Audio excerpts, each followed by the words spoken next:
stability and the overall well-being of our communities and the most vulnerable in the society, such as youth and women who depend on rearing of small ruminants for a living.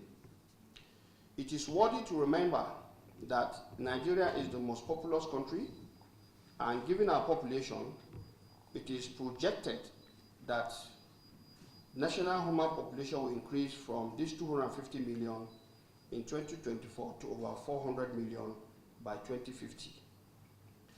This growth in population is accompanied by an increasing demand for animal source protein that presents opportunities for revamping the livestock sector.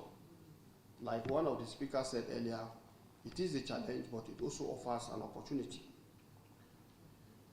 Therefore, the establishment of animal disease-free zones to export animals and animal products to other countries, such as Saudi Arabia, and improvement of animal health service delivery, such as vaccination against PPR and other preventable diseases, are of note. Furthermore, out of this population, we all know 65% live in rural areas and derive their livelihoods and household food security from livestock, mostly small ruminants, sheep and goats and poultry. It is noteworthy that Nigeria has the largest small ruminant population in Africa, with an estimate of 60.3 million sheep and 108.8 million goats. Small ruminants are therefore readily source of income for households through sales of live animals, as it is currently ongoing because of the Salah, and I'm sure those who are preparing for the Salah must have known what the economy looks like. If you are a producer, I'm sure you are smiling like somebody is smiling. I'm not mentioning names, but I know somebody is smiling because it keeps on. Now, if you look at all of this, they also produce milk. And interestingly, many people may not know goat milk is a premium source milk, and therefore a very powerful niche for making money. And the meat also is known to be lean and well sought after. And the skin, like we used to know, the Morocco leather, as they call it, from Sokoto brown and is it Sokoto red and Kano brown, are all part of the economy of these small ruminants. But when they are threatened by PPR, then you can understand loss also. Therefore, the livestock sector is vital to the socio-economic development of our country, and it represents an important source of high-quality animal protein. It provides about 36.5% of the total protein intake of Nigerians, generates employment, income, and earnings from foreign exchange. The sector contributes about 17% of the agricultural gross domestic product and 5% of the national GDP.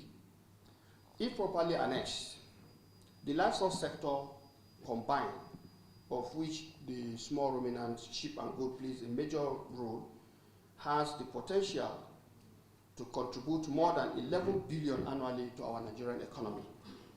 And that goes also for the economy of many African or West African countries. Unfortunately, the production, trade, and marketing of sheep and goats are seriously constrained by the continuous presence of PPR, which limits its productivity and access to market. This disease often causes large financial losses, particularly detrimental to small ruminant farmers. That is why, for us in Nigeria, under the Renewed Hope agenda of President Bola Ahmed Tinubu, the government is totally committed to improving the livestock sector as a means of fostering economic growth, ensuring food security, and eradicating poverty.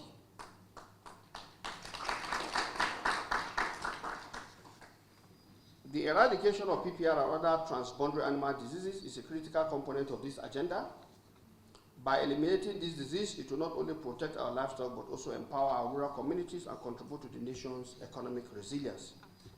It is on record, since the inception of the PPR Global Eradication Program, the Federal Ministry of Agriculture and Food Security, through the Department of Veterinary and Pest Control Services, has made its own contribution in controlling and reducing the prevalence of this disease. Through coordinated and concerted effort, the ministry has developed a PPR strategy for the control and eradication of PPR in Nigeria. And of course, based on the studies and in recent times, over 12.5 million doses of PPR vaccines have been procured and deployed to the field for vaccination campaigns. Additionally, laboratory diagnostic capacity has been enhanced. Nigeria in the coming years will ensure annual vaccination of 75% of sheep and goats against PPR. So that is the target being set. Unfortunately, all the critical actors to ensure that happens in Nigeria are here. The Chief Veterinary Surgeon and the Executive Director, National Veterinary Research Institute, our premier institute for veterinary disease services. Ladies and gentlemen, despite our progress, the challenges still remain, and this includes the funding gaps, logistical hurdles in reaching remote areas, and the need for continuous training and capacity building for our veterinary workforce. To address these challenges, we will strengthen our partnership both regionally and internationally, and mobilize the necessary resources to support our concerted eradication efforts. Cross-border collaborations remain critical for us to make a meaningful progress and achieve desired results. As we convene over the next few days, I urge all participants to actively engage in discussions, share insights, and collaborate on innovative solutions. The roadmap and blueprint for PPR eradication will require meticulous planning, robust implementation, sustained commitment from all stakeholders, and effective cross-border collaboration with neighboring countries. Let us leverage this opportunity to reaffirm our dedication to a PPR-free West African region. Before I conclude, let me also add here that in the face of all of this, we have put in place since last year an animal health reform group that is looking at some of these key gaps we have identified. And I think of note is to say that we need to look back again at our disease reporting framework, because whatever program you have for eradication, you need a robust disease reporting framework that identifies the role of the private sector in no mistaken terms very clearly, and also identifies the role to be played by the private veterinary and para-veterinary professionals who are in the field. And I think, to my mind, this is where we have been weak over the years. I will say it the way it is, and no apologies. Those in public sector, the veterinarians in public sector, and the para-professionals, many instances tend to see those in the private sector as competitors or maybe even, enemies. I don't know whether to use that word.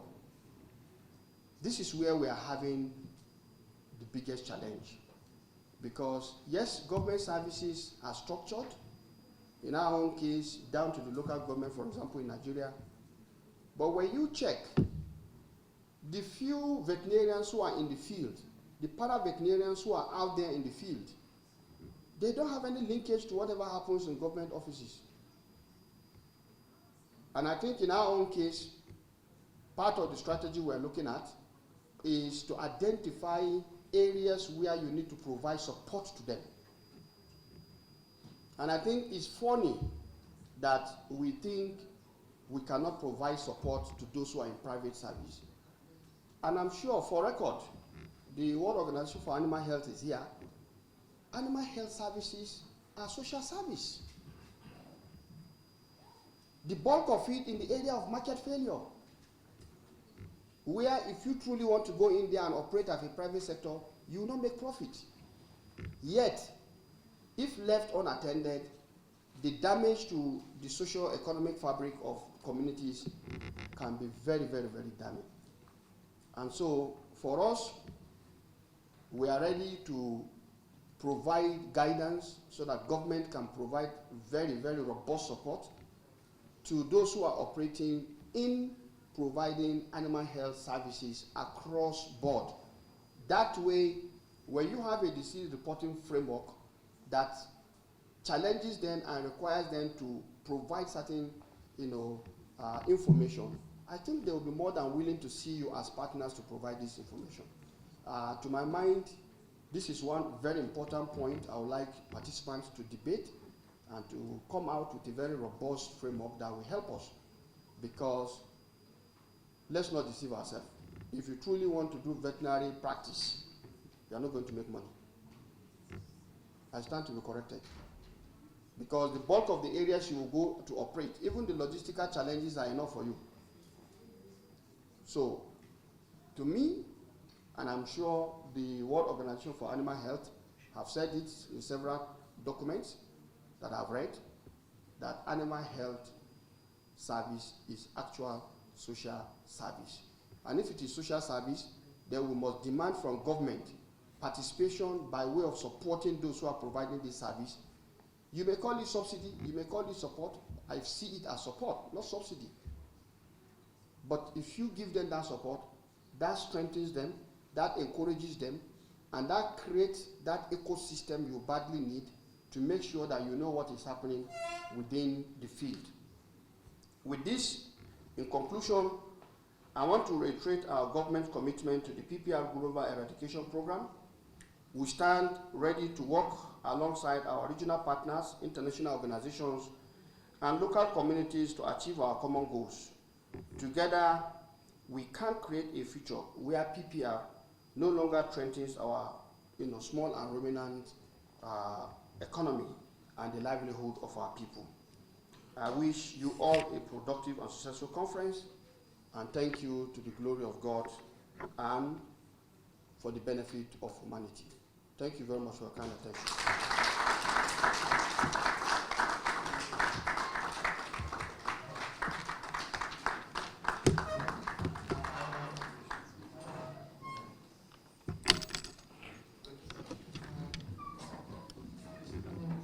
We put our hands together for the Honorable Minister for giving us that endorsement.